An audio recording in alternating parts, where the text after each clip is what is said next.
Meenu TV.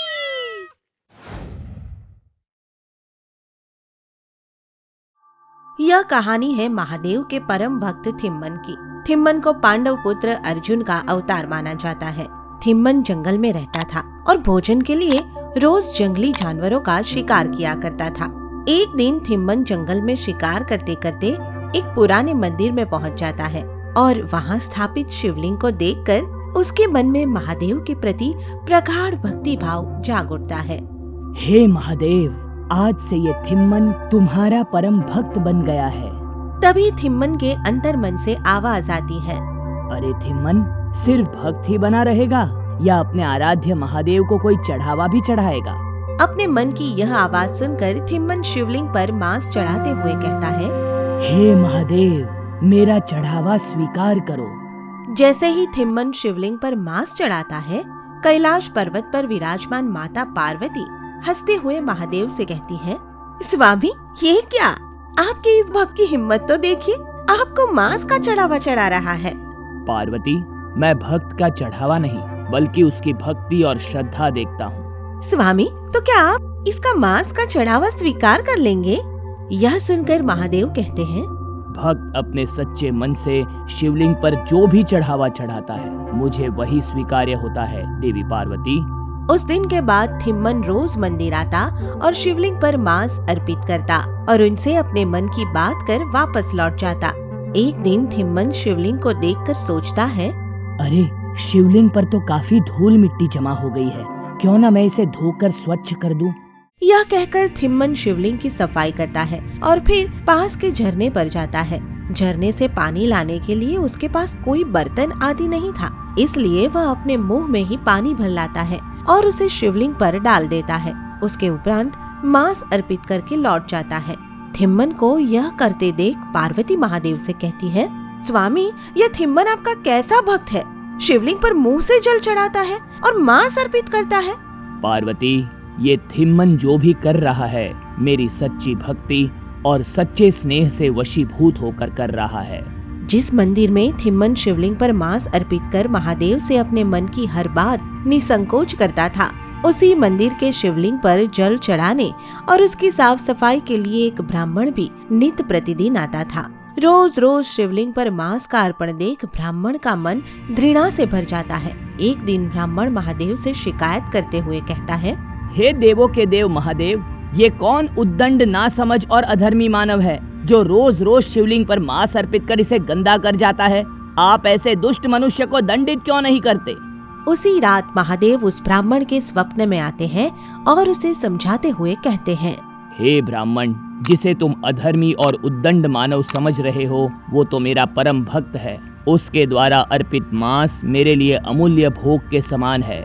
अगर तुम उसकी सच्ची भक्ति देखना चाहते हो तो कल झाड़ियों के पीछे छिप जाना, तुम्हें उसकी सच्ची भक्ति का प्रमाण स्वतः ही मिल जाएगा। अगले दिन ब्राह्मण झाड़ियों के पीछे छिप जाता है और थिम्मन शिवलिंग पर मांस चढ़ाने आता है तो देखता है कि शिवलिंग की एक आंख से रक्त बह रहा है। थिम्मन शिवलिंग की आंख पर जड़ी बूटी लगाता है, मगर उसके उपरांत भी रक्त टपकना बंद नहीं होता, तो वह अपनी आंख अर्पित करने का फैसला करता है। वह चाकू से अपनी दाईं आंख निकालकर शिवलिंग की आंख पर रख देता है। उस आंख से रक्त टपकना बंद हो जाता है, मगर तभी शिवलिंग की दूसरी आंख से रक्त टपकने लगता है। वह अपनी दूसरी आंख भी निकालने लगता है, मगर तभी उसके मन में ख्याल आता है, अरे, अगर मैं अपनी दूसरी आंख भी निकाल लूंगा तो फिर देख कैसे पाऊंगा? अगर देख नहीं पाऊंगा तो आंख सही स्थान पर कैसे रख पाऊंगा?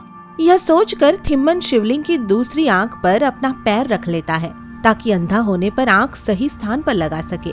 फिर थिम्मन जैसे ही चाकू से आंख निकालने लगता है, तत्क्षण महादेव प्रकट होकर कहते हैं, ठहरो थिम्मन, हम तुम्हारी सच्ची भक्ति और स्नेह से बहुत प्रसन्न हैं। आज के बाद तुम इस संसार में कन्नप्पा नयनार के नाम से जाने जाओगे।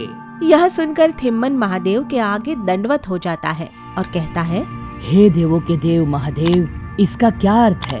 कन्नप्पा मतलब आंख अर्पित करने वाला और नयनार का मतलब है शिव भक्त। महादेव के ये कहते ही थिम्मन की आंखों की रोशनी वापस आ जाती है और उस दिन के बाद वह कन्नप्पा नयनार के नाम से विख्यात हो जाता है।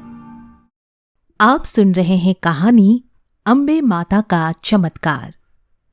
मनोहर नाम के एक गांव में एक साधु की 2 पुत्रियां थीं, सुमति और रेवती। सुमति देखने में कांतिवान थी, पर उसका स्वभाव बहुत ही कोमल था। वहीं रेवती दिखने में काफी सुंदर और चंचल थी। सारे गांव में उसकी सुंदरता के चर्चे थे। चलो पुत्रियों, माता अम्बे की आराधना के लिए आ जाओ। चलो रेवती, पिताजी बुला रहे हैं। तुम जाओ, तुम्हें जरूरत है माता की आराधना करने की। मेरे पास तो सब कुछ है। सुमति को माता अम्बे पर अटूट विश्वास था। वो रोज अपने पिताजी के साथ उनकी आराधना किया करती थी।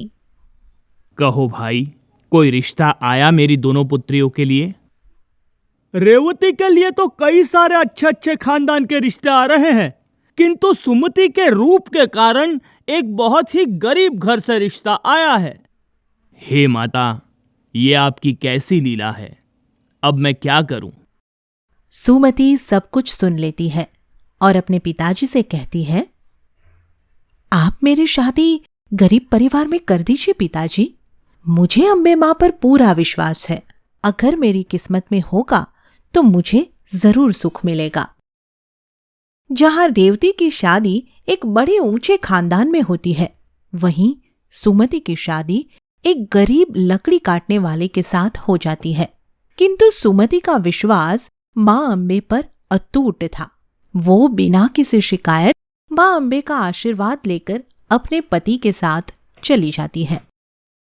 सुमति बड़े कष्टों के साथ अपना जीवन व्यतीत कर रही थी, किंतु फिर भी उसने एक दिन भी मां अम्बे की आराधना करना नहीं छोड़ा। क्या हुआ जी, आज आप लकड़ियां नहीं लाए? पूरे गांव में बारिश की वजह से लकड़ियां गीली हो गई है, कहीं भी लकड़ी नहीं मिली।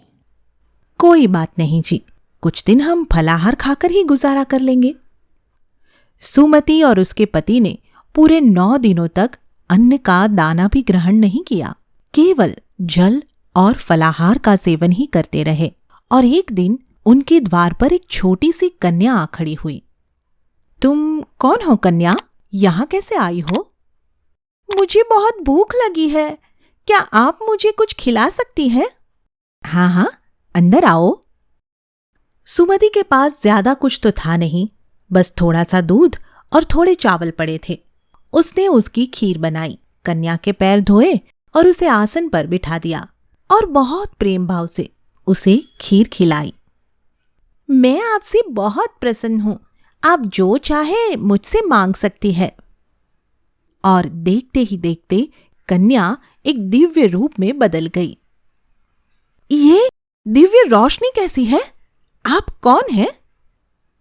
पुत्री, मैं मां भगवती अम्बे हूं। मैं तुम्हारी भक्ति से अत्यंत प्रसन्न हुई हूं। तुमने और तुम्हारे पति ने 9 दिनों तक फलाहार का सेवन किया। उस वक्त मेरे नवरात्र चल रहे थे और आज कन्या को भोग भी लगा दिया। तुम मांगो, तुम्हें क्या वरदान चाहिए पुत्री?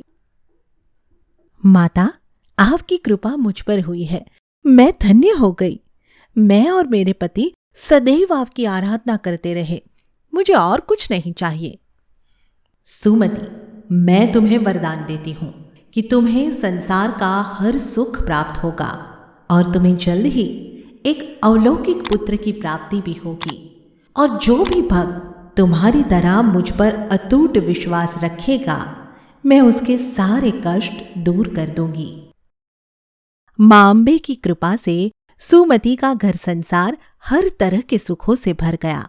जिस रूप की वजह से उस पर सब हंसते थे, मां अम्बे की कृपा से वो भी सुंदर बन चुका था।